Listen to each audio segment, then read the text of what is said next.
नमस्ते, भारत एक्सप्रेस देख रहे हैं आप। आपके साथ मैं हूं रोहित पोखरियाल। जहरीली शराब सिस्टम तार तार। तमिलनाडु में अवैध शराब के सेवन से मरने वालों का आंकड़ा लगातार बढ़ रहा है। कल्लाकुरिची जिले के करुणापुरम गांव में जब एक साथ 24 चिताओं को मुखाग्नि दी गई, हर ओर चित्कारें गूंजने लगी। जहरीली शराब कांड में किसी ने अपना बेटा खोया तो कहीं नाबालिगों से पिता का साया उठ गया। कहीं भाई को खोकर बहनें बदहवास होती रोती हुई नजर आई, कोई बेहोश हो रहा था। राज्य सरकार ने आनन फानन में जिले के डीएम और एसपी पर गाज गिराते हुए सीबीसीआईडी जांच बैठा दी, लेकिन बीजेपी सीबीआई जांच की मांग पर अड़ी हुई है। जांच दल ने 3 आरोपियों को गिरफ्तार भी किया और अब तक 53 से अधिक लोगों की मौत हो चुकी है। सैकड़ों अस्पताल में भर्ती हैं, जिनमें से कई की हालत बेहद गंभीर है। लेकिन बड़ा सवाल यह है कि देश के अलग अलग राज्यों में लगातार होती मौत के पीछे अवैध शराब कारोबारियों को जिम्मेदार माना जाए या फिर जिस सरकारी सिस्टम को कानून ने ताकत दी है, ये उसकी बड़ी नाकामी है। तमिलनाडु शराब कांड, चिताओं से भरे शमशान।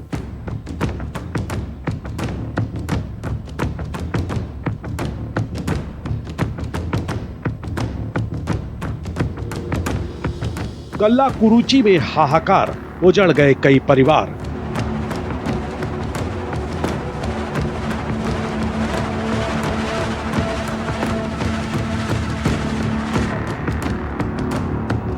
खोया बेटा, पिता, भाई, चित्कारे सुन हर आंख भर आई।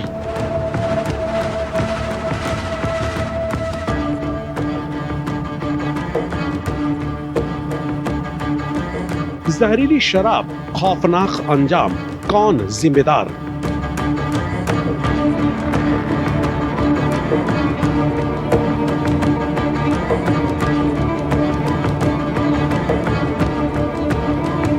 तीन आरोपी गिरफ्तार, डीएमएसपी पर गिरी गाज।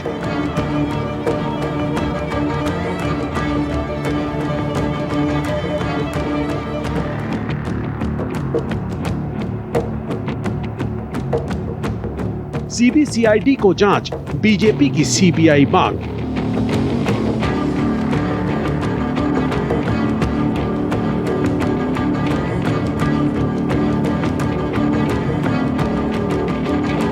देश भर में सिलसिला अवैध शराब का जाल बढ़ा।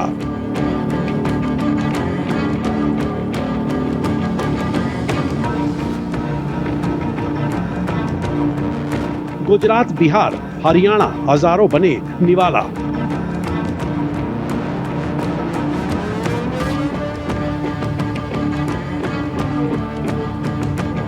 पंजाब, झारखंड, छत्तीसगढ़ जहरीली शराब से तांडव।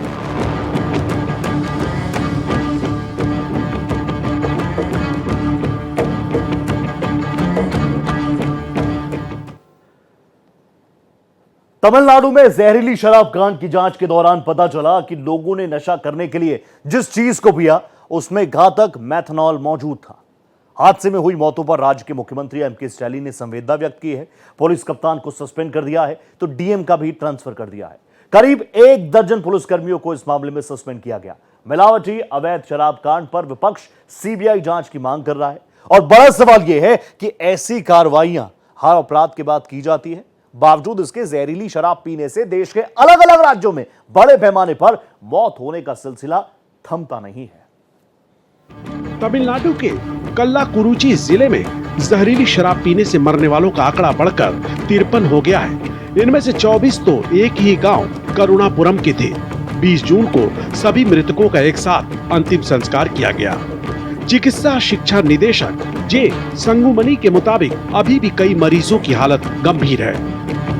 उधर शराब कांड के 3 आरोपियों को 15 दिन की न्यायिक हिरासत में भेज दिया गया है। इन्हें कडलोर जेल में रखा गया है। तीनों आरोपी 5 जुलाई तक हिरासत में रहेंगे। जहरीली शराब के कारण अपनों को खोने वाले परिजनों के मुताबिक मरने से पहले लोगों के पेट में बहुत दर्द हुआ। मिलावटी शराब के शिकार बने लोग ठीक से अपनी आंखें खोल भी नहीं पा रहे थे। लोग जब अपने परिजनों को लेकर अस्पताल पहुंचे तो शुरुआत में उन्हें भर्ती तक नहीं किया गया। अस्पताल ने नशे में होने का हवाला देकर मरीजों को भर्ती नहीं किया। पीड़ित मरीजों की मांग कि शराब की तमाम दुकानें बंद कर देनी चाहिए। आपको बता दें, 100 से ज्यादा पीड़ितों का कल्लाकुरुची सरकारी मेडिकल कॉलेज के साथ दूसरे अस्पताल में इलाज जारी है। सभी को सांस लेने में दिक्कत, कम दिखाई देने और शरीर में तेज दर्द की शिकायत है। बीजेपी के अध्यक्ष के अन्नामलाई ने कच्चा कुरीची की घटना पर केंद्रीय गृह मंत्री अमित शाह को लेटर लिखा है। उन्होंने इस मामले की जांच सीबीआई से कराने की मांग की है। वहीं राज्य सरकार घटना की जांच सीआईडी से कराने का आदेश दे चुकी है। अन्नामलाई ने लेटर में लिखा है कि मई 2023 में तमिलनाडु के विल्लुपुरम जिले के मरकनम और चेंगलपट्टू जिले में हुई इसी तरह की घटना में 23 लोगों की जान चली गई थी। पिछले 2 साल में डीएमके सरकार के अप्रभावी शासन के कारण शराब की वजह से 60 से अधिक लोगों की जान चली गई है। इसके साथ ही विपक्ष ने राज्य की डीएमके सरकार पर घटना में शामिल होने का आरोप लगाया है कि अन्नामलाई के मुताबिक डीएमके कार्यकर्ताओं की स्थानीय शराब विक्रेताओं से मिलीभगत है। पार्टी के लोगों के इशारे पर अवैध शराब बनाई जा रही है और बेची जा रही है। अपोजिशन का आरोप है कि शराब बेचने के ठिकाने कोर्ट, पुलिस स्टेशन और अन्य सरकारी कार्यालयों के पास मौजूद हैं। वहीं मृतकों के परिजनों का कहना है कि शहर के प्रमुख ठिकानों पर अवैध शराब की बिक्री होती है। वहीं तमिलनाडु बीजेपी सभी पीड़ित परिवारों को 1 लाख रुपए की आर्थिक मदद करेगी। अन्नामलाई ने कहा कि अमित शाह और केंद्रीय स्वास्थ्य मंत्री जेपी नड्डा ने इस मामले में हमें रिपोर्ट सौंपने को कहा है। अन्नामलाई ने तमिलनाडु के मुख्यमंत्री एम.के. स्टालिन पर भी कटाक्ष करते हुए कहा कि सीएम को प्रभावित लोगों से मिलने जाना चाहिए और सिर्फ अपने बेटे उदयनिधि स्टालिन को नहीं भेजना चाहिए। आपको बता दें कि तमिलनाडु के मुख्यमंत्री एम.के. स्टालिन ने अपने 2021 के चुनावी घोषणा पत्र में कहा था कि तमिलनाडु में शराब की बिक्री चरणबद्ध तरीके से कम की जाएगी। हालांकि इसके विपरीत तमिलनाडु में शराब की बिक्री हर साल 18 से 20% बढ़ रही है। वहीं राज्य सरकार ने मामले की जांच सीबीसीआईडी को सौंप दी है। साथ ही कल्लाकुरिची डीएम श्रवण कुमार जाटवत का ट्रांसफर किया गया है, जबकि एसपी समय सिंह मीना को सस्पेंड किया गया है। इसके अलावा कल्लाकुरिची जिले की निषेध शाखा के पुलिसकर्मियों समेत 9 पुलिसकर्मियों को सस्पेंड किया गया है। सीएम स्टालिन ने मंत्री ईवी वेलु और सुब्रमण्यम को प्रभावित परिवारों की सहायता के लिए कल्लाकुरिची भेजा है। एमएस प्रशांत को जिले का नया कलेक्टर और राजत चतुर्वेदी को एसपी नियुक्त किया गया है। सलेम रेंज डीआईजी उमा ने कहा है कि कल्लाकुरिची में 7 एसपी और 1000 पुलिसकर्मी ड्यूटी पर हैं। एक हेल्प डेस्क भी बनाई गई है। किसी त्रासद घटना का सबक ये होना चाहिए कि उसमें हुई हानि को ध्यान में रखकर बाकी जगहों पर भी ऐसे उपाय किए जाएं जिससे वैसी घटनाओं से बचा जा सके। लेकिन विडंबना ये है कि ज्यादातर घटनाओं को स्थानीय समस्या मानकर दूसरी जगहों पर उसकी अनदेखी कर दी जाती है या फिर उसे महज एक खबर की तरह देखा जाता है। देश के अलग अलग हिस्सों से अक्सर जहरीली शराब का सेवन करने से लोगों के मरने की खबरें आती रहती हैं, लेकिन वैसी घटनाओं में कारणों और परिणाम को लेकर एक व्यापक चिंता ठोस शक्ल ले पाई है। देश के अलग अलग हिस्सों में मिलावटी जहरीली शराब से लगातार लोगों की मौतें होती रही हैं। अवैध शराब के कारोबारी स्थानीय स्तर पर गठजोड़ कर अपना रैकेट चलाते हैं। ज्यादा मुनाफे के चक्कर में कई बार इसमें इस्तेमाल होने वाले रसायनों में भारी मिलावट कर देते हैं, लिहाजा शराब जहरीली बन जाती है। तमिलनाडु से पहले गुजरात, हरियाणा, बिहार समेत कई राज्यों में हजारों लोग इसी तरह की शराब पीकर अपनी जान गंवा चुके हैं। कच्ची शराब को ज्यादा नशीला बनाने के लिए माफिया जब बेहिसाब केमिकल मिला देते हैं तो ये कई बार जहरीली हो जाती है। दरअसल देसी शराब बनाने के लिए पहले गुड़ शीरा से लहान तैयार करते हैं और फिर इसे मिट्टी में दबा दिया जाता है। इसे ज्यादा नशीला बनाने के लिए इसमें यूरिया, बेसर मबेल और ऑक्सीटोसिन मिलाते हैं। यही मिलावट मौत का कारण बनती है।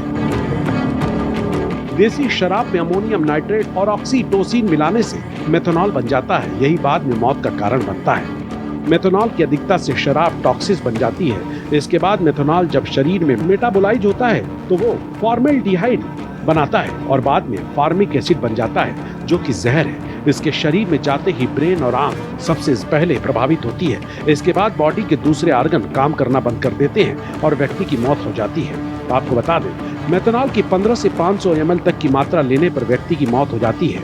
ऑक्सीटोसिन नपुंसकता और नर्वस सिस्टम से जुड़ी बीमारियों का खतरा रहता है। आंखों की रोशनी भी जा सकती है। बिहार में जहरीली शराब से मौत की सबसे बड़ी वजह सुदूर गांव देहात में शराब की उत्पादन है। सुदूर गांव देहात में खास करके गंगा के दियर इलाके में जिस अंदाज में शराब का निर्माण होता है, सबसे बड़ी वजह बनती है। कई बार शराब के निर्माण के दौरान अत्यधिक यूरिया का इस्तेमाल भी जहरीली शराब बनने की वजह बनती है और दर्जनों लोगों की मौत हो जाती है। जब भी इस तरह के मामले आते हैं, सरकार आनन फानन में कार्रवाई का हवाला देती है, लेकिन मामला जस के तस बना रहता है। जहां तक इस मामले में प्रशासन और पुलिस की कार्रवाई की बात करें तो पुलिस की कार्रवाई तब होती है जब जहरीली शराब से मौत होती है। इससे पहले कई बार पुलिस और जिला प्रशासन के मिली भगत के भी मामले सामने आए हैं और ऐसे लोगों पे कार्रवाई भी हुई है। सुदूर देहात इलाके में शराब के निर्माण की वजह से लोगों के समक्ष एक बड़ी चुनौती होती है कि ये इन्फॉर्मेशन कैसे जिला प्रशासन तक पहुंचाया जाए, और जिला प्रशासन तक जब ये मामला पहुंचता है तो कहीं न कहीं सुदूर गांव देहात होने की वजह से जिला प्रशासन और पुलिस इस मामले को रफा दफा करती है या फिर मामले को ठंडे बस्ते में डालकर टाल देती है। जहां तक शराबबंदी के बाद इस तरह के मामले बढ़ने की बात करें तो बिहार में इस तरह के मामले बढ़े हैं। शराबबंदी की वजह से अवैध शराब का निर्माण हुआ है, अवैध शराब की आपूर्ति हुई है, इसकी वजह से जहरीली शराब का निर्माण भी हुआ है। आपको बताएं कि जहरीली शराब के मरीजों का इलाज भी एथेनॉल यानी शराब ही है। इसके अलावा फॉबिपिलोज दवा भी कारगर है। मेथनॉल के जहर का इलाज एथेनॉल है। जहरीली शराब के एंटीडोट के तौर पर टेबलेट भी मिलते हैं, लेकिन भारत में इनकी उपलब्धता कम है। जहरीली शराब पीने वाले व्यक्ति को तुरंत अस्पताल में भर्ती करवाने की जरूरत होती है। इसके बाद जहर को शरीर से निकालने के लिए मरीज का डायलिसिस भी करना पड़ सकता है। मरीज का सिर्फ सपोर्टिव इलाज ही होता है। कई बार मरीज के पेट की धुलाई यानी स्टमक वॉश भी मददगार हो सकता है, लेकिन यदि उसे भर्ती कराने में देर हो गई तो इसका कोई फायदा नहीं होता। शराब एक ऐसी बुराई है जिस पर रोक लगानी चाहिए, लेकिन अलग अलग राज्य सरकारों ने इस ओर आंखें मूंद रखी हैं। इसका कारण यह है कि सरकारें इसकी बिक्री से होने वाली भारी भरकम आय को खोना नहीं चाहती हैं, क्योंकि सरकारें इसी के सहारे ही चलती हैं। आज देश में शराब का सेवन लगातार बढ़ रहा है और अब तो समाज विरोधी तत्वों द्वारा नकली जहरीली शराब भी बनाई जाने लगी है, जिसके इस्तेमाल से होने वाली मौतों के कारण बड़ी संख्या में महिलाओं के सुहाग उजड़ रहे हैं और बच्चे अनाथ हो रहे हैं। मिलावटी शराब से लोगों के मरने की घटनाएं देश के तमाम राज्यों से सामने आती रही हैं।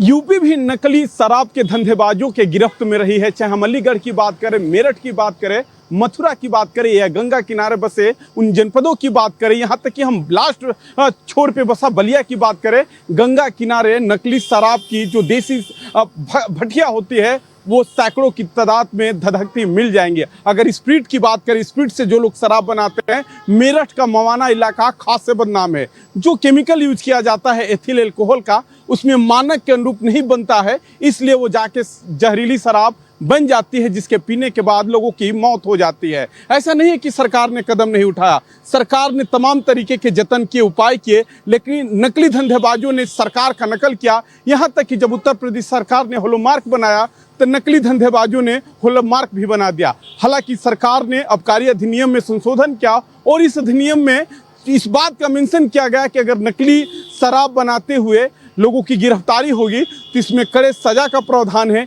यहाँ तक उसमें मेंशन किया गया है कि लोगों की मौत की सजा भी हो सकती है। हर ओर मौत का तांडव। 26 जुलाई 2022 को गुजरात के बोटाद जिले में जहरीली शराब पीने से 18 लोगों की मौत और 45 लोग गंभीर रूप से बीमार हो गए।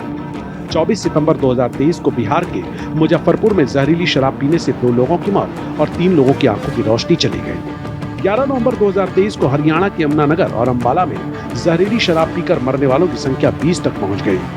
19 नवंबर 2023 को बिहार के सीतामढ़ी में जहरीली शराब पीने से 3 लोगों की मौत हो गई। 22 मार्च 2024 को पंजाब के संगरूर में जहरीली शराब पीने से 20 लोगों की मौत हो गई। 18 जून 2024 को छत्तीसगढ़ में कोरबा में जहरीली शराब पीने से एक महिला समेत 3 लोगों की मौत हो गई। देश के कई राज्यों में शराब पर बैन है, तो कई स्टेट राजस्व बढ़ोतरी के लिए शराब बिक्री की इजाजत देते हैं। बावजूद इसके अलग अलग राज्यों से जहरीली शराब में बड़े पैमाने पर लोगों के मरने की खबरें आती रहती हैं और आज तक इसके खिलाफ कहीं भी कोई ठोस कार्रवाई नहीं की गई है। आमतौर पर अवैध शराब ही जहरीली साबित होती है। इसका मार्केट भारत ही नहीं पूरी दुनिया में नेक्सस है।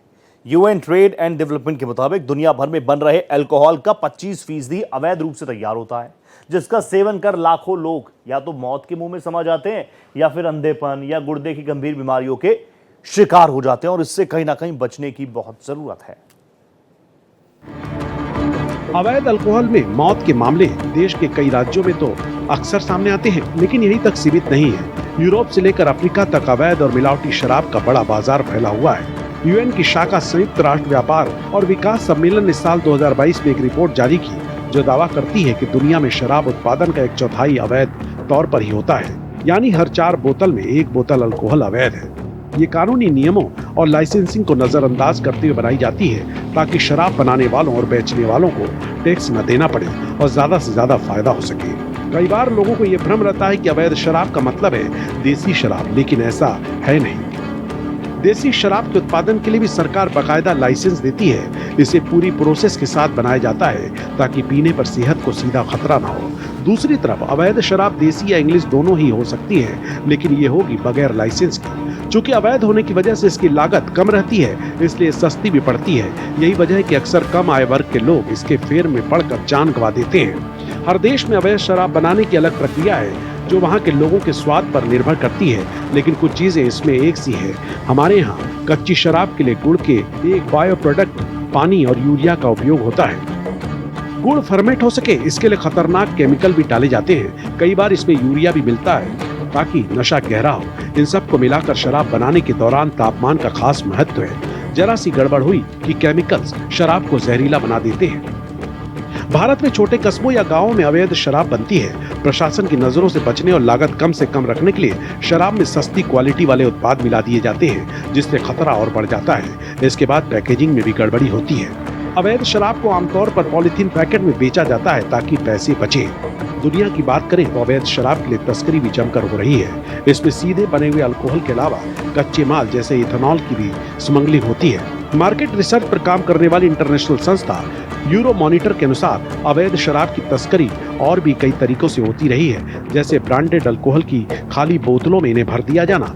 सरोगेट यानी इंसानी उपयोग से इतर अल्कोहल की भी तस्करी होती है, जैसे माउथ वॉश या परफ्यूम में काम आने वाला अल्कोहल। शराब के अलग अलग हिस्सों से अच्छा खासा रेवेन्यू बनता है।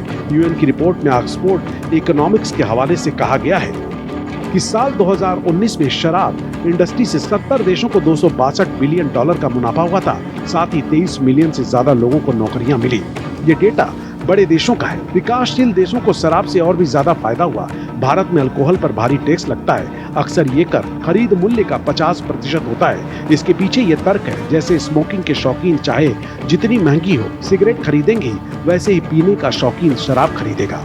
चूंकि ये बेसिक जरूरत की चीज नहीं है, केवल शौक है, इसलिए इस पर टैक्स भी भारी भरकम है। ज्यादातर राज्यों में कुल रेवेन्यू का 10% यही टैक्स होता है। कुल मिलाकर अवैध शराब इतनी महंगी पड़ जाती है कि कम आय वाले लोग अवैध शराब की तरफ बढ़ जाते हैं, जो कई बार जानलेवा साबित होती है।